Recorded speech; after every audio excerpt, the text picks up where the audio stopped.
हजरत ईसा अलैहिस्सलाम इसका मुकाबला करेंगे। चलें जानते हैं।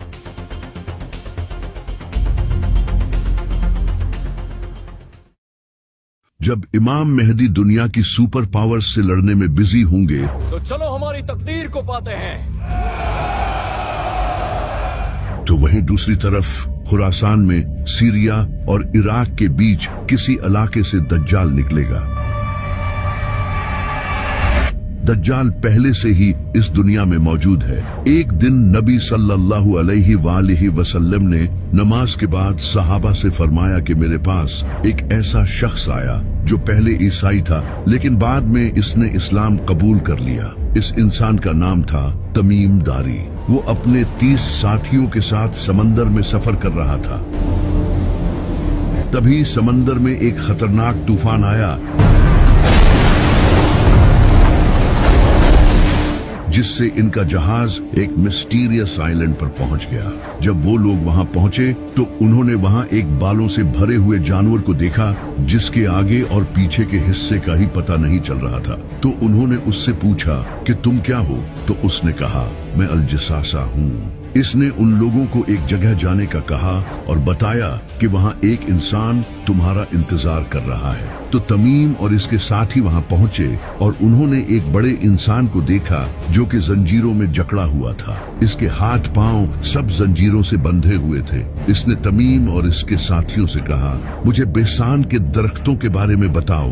तो उन्होंने कहा वो फलों से भरे हुए हैं। तो इसने कहा वो बहुत जल्द फल देना छोड़ देंगे। फिर इसने कहा मुझे गलीली के समंदर के बारे में बताओ। तो उन्होंने कहा कि उसमें बहुत सारा पानी है। इस पर इसने कहा बहुत जल्द वो खुश्क हो जाएगा। फिर इसने कहा मुझे जुगर के चश्मे के बारे में बताओ। तो उन्होंने कहा कि वो तो पानी से भरा हुआ है। तो इसने कहा वो भी बहुत जल्द खुश्क हो जाएगा। फिर इसने कहा मुझे उस नबी के बारे में बताओ, उसने किया है। तो उन लोगों ने इसे बताया कि वो मक्का से जाहिर होकर मदीना चला गया है। तो इसने पूछा क्या अरबियों ने इससे जंग की थी? तो उन्होंने कहा हाँ, लेकिन अगर वो उसे फॉलो करते तो ये उनके लिए बेहतर होता। इसके बाद उस इंसान ने इन्हें अपना नाम बताया और कहा मैं हूँ मसीह और बहुत जल्द मैं निकलूंगा और 40 दिनों में पूरी जमीन का सफर करूंगा, सिवाय मक्का और मदीना के। वहां जाने की मुझे इजाजत नहीं दी जाएगी। इसके बाद नबी सल्लल्लाहु अलैहि वसल्लम ने सहाबा को बताया कि वो दज्जाल था, यानी कि दज्जाल पहले से इस दुनिया में मौजूद है, लेकिन बस इसका ज़हूर होना बाकी है। लेकिन सबसे इंटरेस्टिंग बात यह है कि जब दज्जाल ने इन लोगों से पूछा था कि बैसान के दरख्त कैसे हैं, तो उन्होंने कहा कि वो फलों से भरे हुए हैं। तो दज्जाल ने कहा कि वो बहुत जल्द फल देना छोड़ देंगे। बैसान आज फिलिस्तीन के नॉर्थ में एक हिस्टोरिकल शहर है जिसे आज बेट शेहान कहा जाता है। कमाल की बात यह है कि आज वहां आबादी बढ़ने और पानी की कमी की वजह से एग्रीकल्चरल एक्टिविटी कम होती जा रही है, खास तौर पर खजूर के दरख्त जो कि तकरीबन खत्म ही हो चुके हैं। इसी तरह दज्जाल ने कहा था कि गैलीली का समंदर भी खुश्क हो जाएगा। ये समंदर आज इसराइल और फिलिस्तीन के लिए फ्रेश वाटर का एक बहुत बड़ा जरिया है, जिसे लेक टाइबेरियस भी कहा जाता है। लेकिन पिछले 50 सालों से इसका वाटर लेवल डेंजरस लेवल तक नीचे जा रहा है। इसराइल की हुकूमत ने कई बार वार्निंग दी है कि क्लाइमेट चेंज और ओवर यूज की वजह से ये खुश्क हो सकता है। इसी तरह दज्जाल ने कहा था कि जुगर का चश्मा भी खुश्क हो जाएगा, जो कि आज जॉर्डन के डेड सी के करीब है। इस इलाके का स्प्रिंग सिस्टम भी क्लाइमेट चेंज और मिसमैनेजमेंट की वजह से कमजोर होता जा रहा है और जॉर्डन की वादियों के कई चश्मे पहले ही खुश्क हो चुके हैं और कई वीक हो चुके हैं। तो दज्जाल का आना बहुत करीब है और ये बात खुद ये यहूदी कहते हैं जो कि इसे अपना मसीहा मानते हैं। ये वीडियो देखो, इसमें ये जो इंसान आप देख रहे हो ये है रैबाए। ये यहूदियों का एक काफी बड़ा स्कॉलर है और ये कोई आम इंसान नहीं है, बल्कि इसके अमेरिकन प्रेसिडेंट डोनाल्ड रीगन के साथ बड़े अच्छे रिलेशंस थे।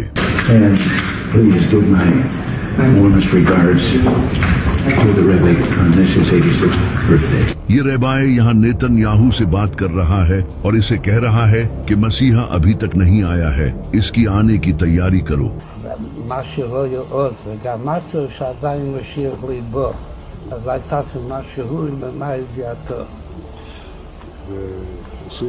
ये रेबाई आज के इजरायली प्रेसिडेंट नेतन्याहू को ये सब कह रहा है और इसी वजह से नेतन्याहू फलस्तीन में ये कत्ले-आम मचा रहा है और ग्रेटर इजराइल बनाने के पीछे पड़ा है।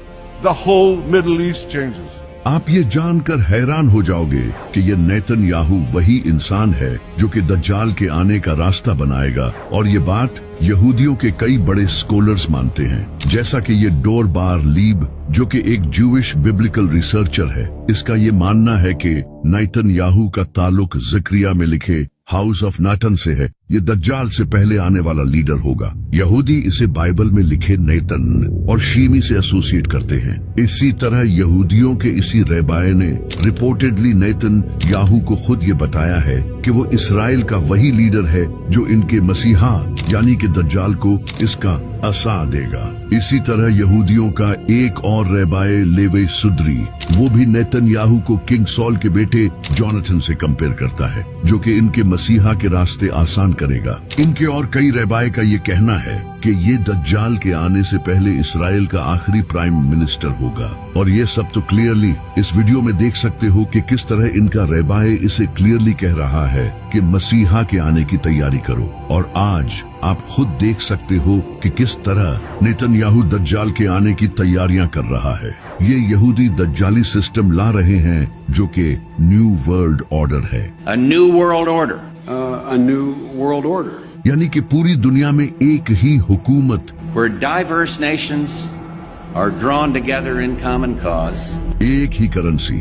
We will have the kind of global governance that is necessary to ensure the stability and transparency of markets. और एक ही मजहब होगा जो कि आज होता नजर आ रहा है, जैसा कि इस वक्त अमेरिका पूरी दुनिया को कंट्रोल करने की कोशिश कर रहा है।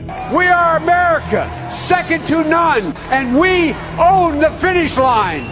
मिडिल ईस्ट पर ऑलरेडी अमेरिका का कंट्रोल है, सिवाय ईरान के।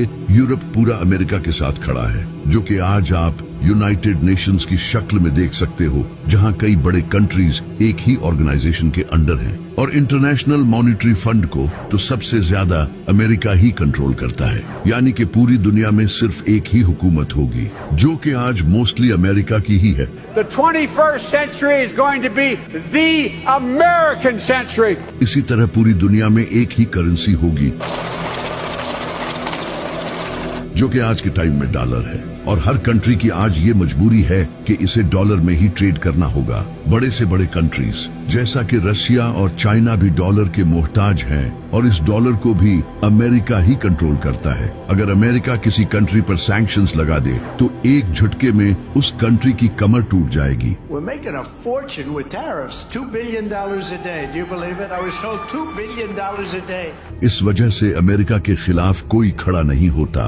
इसके अलावा कैश को खत्म करके डिजिटल करेंसी को इंट्रोड्यूस कराया जा रहा है, और क्रिप्टो करेंसी जैसा कि बिटकॉइन को आज पूरी दुनिया की गवर्नमेंट्स एक्सेप्ट कर रही हैं। I became a fan of crypto. पूरी दुनिया में डिजिटल आईडीज और सर्वेलेंस सिस्टम लाया जा रहा है, जहां हर इंसान का डेटा हुकूमत के पास है। बायोमेट्रिक्स, आईडी कार्ड्स, इन सब से हुकूमत हर इंसान के बारे में जानती है। तो ये दज्जाली निजाम आज पूरी दुनिया में तेजी से बढ़ रहा है।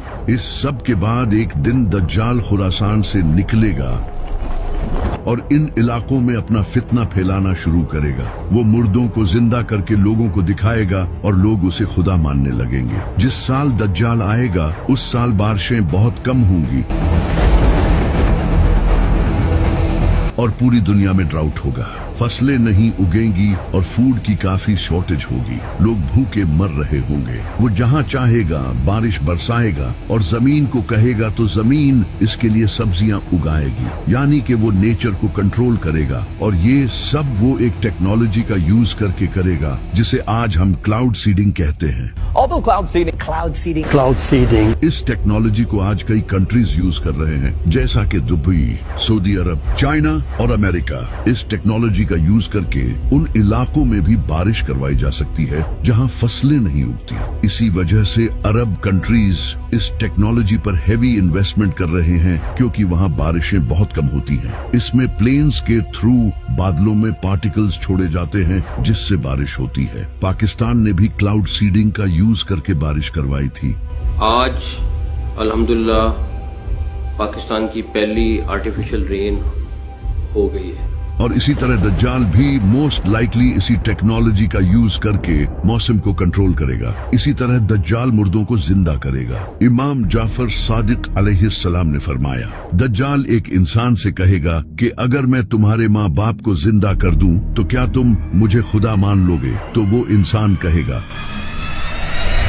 हाँ। इसके बाद दो शैतान इसके माँ बाप के रूप में आएंगे और उसे कहेंगे कि ये तुम्हारा खुदा है, इसे फॉलो करो। तो वो ये सब शायद से AI का यूज करके ही करेगा। जिस तरह आज AI का यूज करके आप किसी भी इंसान का face exact same to same बना सकते हो और यहाँ तक कि इसकी आवाज भी क्लोन कर सकते हो। इसके अलावा होलोग्राफिक प्रोजेक्शन टेक्नोलॉजी से तो आप किसी इंसान को भी क्लोन करके अपने सामने खड़ा कर सकते हो और इससे बात तक कर सकते हो। आज AI ग्लासेस से ये चीज आपके सामने हो रही है। The next generation of Ray-Ban Meta smart glasses. और इसी तरह रोबोटिक टेक्नोलॉजी भी काफी प्रोग्रेस कर रही है, जिससे फ्यूचर में काफी रियलिस्टिक रोबोट्स भी बनाए जा सकते हैं। लेकिन जो सबसे कमाल की टेक्नोलॉजी है वो है न्यूरोलिंक। Neuralink. ये कंपनी ऐसी चिप्स डेवलप कर रही है जिसे इंसानों के ब्रेन में लगाकर उनके ब्रेन की कैपेबिलिटीज बढ़ाई जा सके।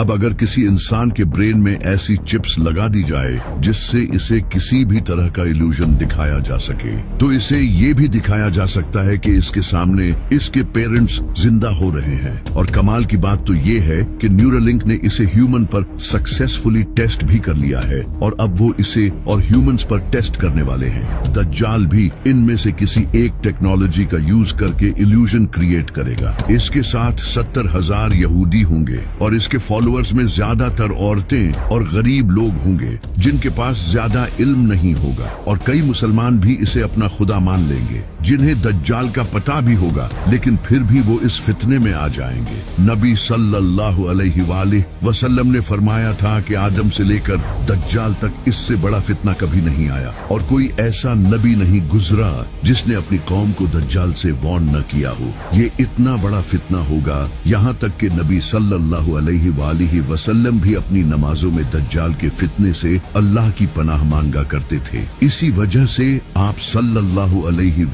वसल्लम ने फरमाया था कि जो भी दज्जाल के बारे में सुने वो इससे दूर रहे, क्योंकि अगर कोई इंसान खुद को मोमिन समझकर इसका मुकाबला करने भी आया तो फिर भी वो इसके साथ मिल जाएगा। ये इतना बड़ा फितना होगा क्योंकि इसके पास भी अपनी जन्नत और दोजख होगी। इसकी दोजख हकीकत में जन्नत होगी और जन्नत हकीकत में दोजख होगी, यानी कि ये एक इल्यूजन होगा जो कि वो होलोग्राफिक प्रोजेक्शन और AI टेक्नोलॉजी का यूज करके दिखाएगा। दज्जाल के इस फितने में लाखों लोग आने लगेंगे और वो पूरी दुनिया में हर जगह जाएगा सिवाय मक्का और मदीना के। वहाँ वो एंटर नहीं हो पाएगा क्योंकि ये पाक जगहें हैं। नबी सल्लल्लाहु अलैहि वसल्लम ने फरमाया, दज्जाल हवा की तरह तेज सफर करेगा। वो एक सफेद गधे पर सवार होगा जिसके कानों के बीच 40 बाजू जितना फासला होगा, जो कि ऑफ कोर्स एक प्लेन होगा जो कि इंसेनली फास्ट होगा। और आप ये भी जानते हो कि आज दुनिया के 99% प्लेन्स व्हाइट कलर के होते हैं, तो वो गधा एक्चुअली एक प्लेन ही होगा जिस पर दज्जाल सफर करेगा। इसकी एक आंख कानी होगी और इसके माथे पर काफिर लिखा होगा। दज्जाल पूरी दुनिया में फितना फैला रहा होगा और वहीं दूसरी तरफ इमाम मेहदी कॉन्स्टेंटिनोपल को फतह करने के बाद दुनिया के सबसे पावरफुल इंसान बन चुके होंगे। आज हम दुनिया को झूठे और जालिम देवता से निजात दिला रहे हैं। तभी उन्हें खबर मिलेगी कि दज्जाल ने मुसलमानों के घरों पर कब्जा कर लिया है, तो इमाम मेहदी अपनी फौज के साथ फुल स्पीड से सीरिया की तरफ जाएंगे। लेकिन जब वो वहां पहुंचेंगे तो दज्जाल सीरिया पर कब्जा कर चुका होगा। अब इमाम मेहदी के सामने दज्जाल जैसी ताकत होगी जिससे इनके लिए लड़ना काफी डिफिकल्ट होगा। तब अल्लाह एक ऐसे इंसान को इस दुनिया में भेजेगा जो कि दज्जाल का मुकाबला करेगा, जिसे अल्लाह ने कुरान में अपनी रूह कहा है। हजरत ईसा अलैहिस्सलाम। वो दमास्कस की ईस्टर्न साइड पर सफेद मीनार वाली मस्जिद पर 2 फरिश्तों के परों पर हाथ रखे हुए उतरेंगे। उन्होंने जाफरान से रंगे हुए 2 कपड़े पहने होंगे। इनके सर से पानी के कतरे गिर रहे होंगे। जिस मस्जिद पर हजरत ईसा अलैहिस्सलाम उतरेंगे, उस मस्जिद में इमाम मेहदी अपनी फौज के साथ नमाज की तैयारी कर रहे होंगे। हजरत ईसा अलैहिस्सलाम मस्जिद में एंटर होंगे तो इमाम मेहदी उन्हें जमात करवाने के लिए आगे करेंगे। तो हजरत ईसा अलैहिस्सलाम कहेंगे कि इकामत तुम्हारे लिए हुई है, तुम इस उम्मत के लीडर हो। तो फिर इमाम मेहदी जमात करवाएंगे। नमाज के बाद इमाम मेहदी लीडरशिप हजरत ईसा अलैहिस्सलाम के हवाले कर देंगे। फिर हजरत ईसा अलैहिस्सलाम फौज तैयार करेंगे, क्योंकि दज्जाल के साथ भी बहुत बड़ी फौज होगी। इसके साथ दुनिया की गवर्नमेंट्स, टेक्नोलॉजी, सब कुछ होगा। हजरत ईसा अलैहिस्सलाम मुसलमानों को गाइड करेंगे। इन्हें देखकर मुसलमानों का हौसला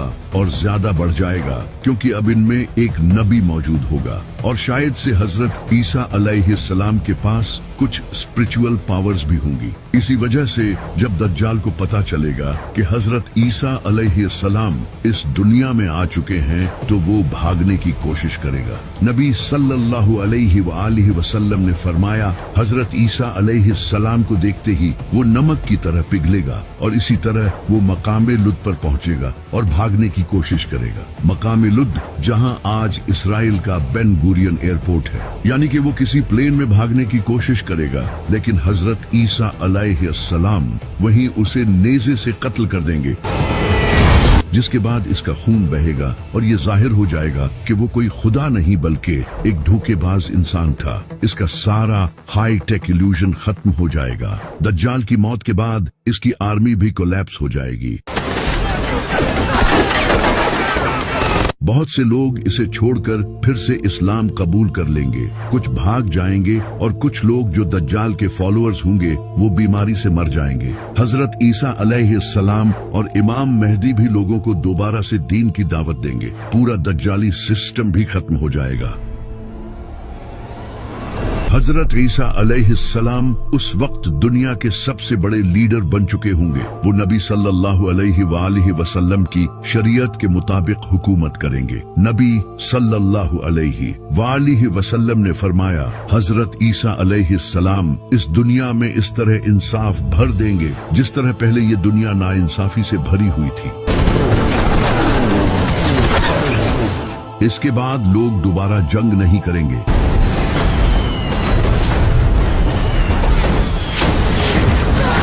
दुनिया के डिफरेंट कंट्रीज और रिलीजन्स के दरमियान नफरत खत्म हो जाएगी, क्योंकि हजरत ईसा अलैहिस्सलाम क्रिश्चियनिटी को भी खत्म कर देंगे और तब सिर्फ इस्लाम ही पूरी दुनिया में होगा, जिसका जिक्र हमें कुरान में भी मिलता है। यहूद नसारा हजरत ईसा अलैहिस्सलाम को कबूल कर लेंगे और उन्हें फॉलो करेंगे। हजरत ईसा अलैहिस्सलाम सुअर, शराब और दूसरी चीजों को हराम कर देंगे जिन्हें लोगों ने हलाल समझा होगा। इस वक्त हजरत ईसा अलैहिस्सलाम के पास दुनिया भर की दौलत होगी, जो कि वो सारे इंसानों में बांट देंगे। ज़कात लेने वाला कोई नहीं होगा, गुर्बत खत्म हो जाएगी, जमीन फसल उगाना फिर से शुरू करेगी। नबी सल्लल्लाहु अलैहि वसल्लम ने फरमाया, भेड़िया बकरी के साथ रहेगा और बच्चा सांप के साथ खेलेगा, लेकिन वो इसे नुकसान नहीं पहुंचाएंगे। हर तरफ खुशहाली होगी। इमाम मेहदी भी हजरत ईसा अलैहिस्सलाम के साथ होंगे। वो अपने ज़हूर के बाद सिर्फ 7 या 8 साल तक ही इस दुनिया में रहेंगे,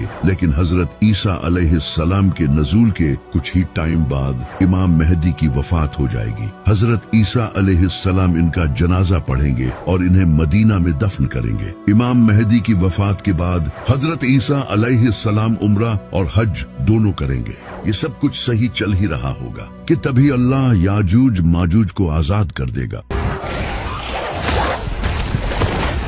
लेकिन ये सब जानने से पहले हमें आज से हजारों साल पीछे पर्सिया में जाना होगा, जब वहाँ एक नेक बादशाह की हुकूमत थी जिसका नाम था जुल्करनैन, जिनके पास काफी इल्म था और वो इंसाफ से हुकूमत करते थे। इस बादशाह को कुछ लोग साइरस द ग्रेट मानते हैं। जुल्करनैन ने डिफरेंट कबीलों और कौमों को अपने अंडर यूनाइट करना शुरू किया और वो पूरी दुनिया में अपने इस मिशन के लिए सफर करने लगे। वो वेस्ट और ईस्ट में भी गए। यूं ही सफर करते हुए वो एक वादी पहुंचे जो कि 2 पहाड़ों से घिरी हुई थी। वहां जुल्करनैन को कुछ लोग मिले जो कि एक डिफरेंट लैंग्वेज बोलते थे। उन्होंने जुल्करनैन से कहा कि हम याजूज माजूज से बहुत तंग हैं, वो पूरी दुनिया में फसाद फैला रहे हैं। क्या आप हमारे और इनके दरमियान एक दीवार खड़ी कर सकते हो? हम इसके बदले आपको कुछ पैसे भी देने को तैयार हैं। तो जुल्करनैन ने कहा कि मुझे मेरे रब ने जो दिया है वो इन पैसों से कहीं बेहतर है, मुझे बस तुम्हारी मदद चाहिए। तो इसके बाद जुल्करनैन ने इनकी मदद से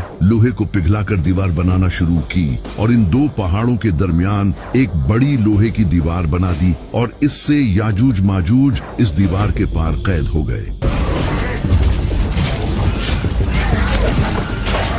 जुल्करनैन ने दीवार बनाने के बाद लोगों से कहा, एक दिन मेरे रब का वादा पूरा होगा और ये दीवार टूट जाएगी।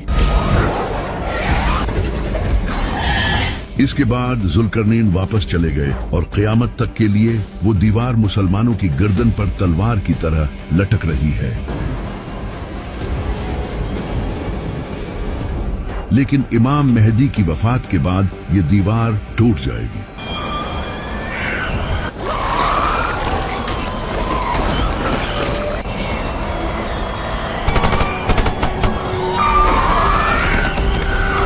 अल्लाह हजरत ईसा अलैहिस्सलाम से कहेगा कि मैंने याजूज माजूज जमीन पर छोड़ दिए हैं, जिनसे कोई लड़ नहीं सकता, तो तुम मेरे बंदों को पहाड़ पर ले जाओ। तो हजरत ईसा अलैहिस्सलाम अपने साथियों को कोहे तूर पर ले जाएंगे, वही पहाड़ जहां हजरत मूसा अलैहिस्सलाम ने अल्लाह से बात की थी। याजूज माजूज पूरी दुनिया में तबाही मचाएंगे। वो पानी, फसल और जानवरों तक को खा जाएंगे। वो समंदर के पास से गुजरेंगे तो अगले लम्हे समंदर खुश्क हो चुका हो। याजूज माजूज जमीन को तबाही से भर देंगे। दूसरी तरफ हजरत ईसा अलैहिस्सलाम अपने साथियों के साथ पहाड़ पर ठहरे होंगे। वहां उन्हें भूख प्यास का सामना करना पड़ेगा। तो हजरत ईसा अलैहिस्सलाम अपने साथियों के साथ अल्लाह से दुआ करेंगे और अल्लाह इनकी इस दुआ को कबूल कर लेगा। इसके बाद अल्लाह याजूज माजूज की गर्दनों में ऐसा कीड़ा पैदा करेगा जो कि इनकी गर्दनों में सुराख कर देगा। इससे एक ही रात में इनकी मौत हो जाएगी और पूरी जमीन इनकी लाशों से भर जाएगी। इसके बाद हजरत ईसा अलैहिस्सलाम दोबारा अल्लाह से दुआ करेंगे तो अल्लाह लंबी गर्दनों वाले परिंदे भेजेगा जो कि इनकी लाशों को उठाकर कहीं दूर ले जाएंगे, जिससे पूरी जमीन साफ हो जाएगी। इसके बाद इंसानियत का एक नया दौर शुरू होगा। हजरत ईसा अलैहिस्सलाम शादी करेंगे और इनके बच्चे भी होंगे। इसके बाद इनकी वफात हो जाएगी और उन्हें नबी सल्लल्लाहु अलैहि वसल्लम के बिल्कुल साथ मदीना में दफन किया जाएगा।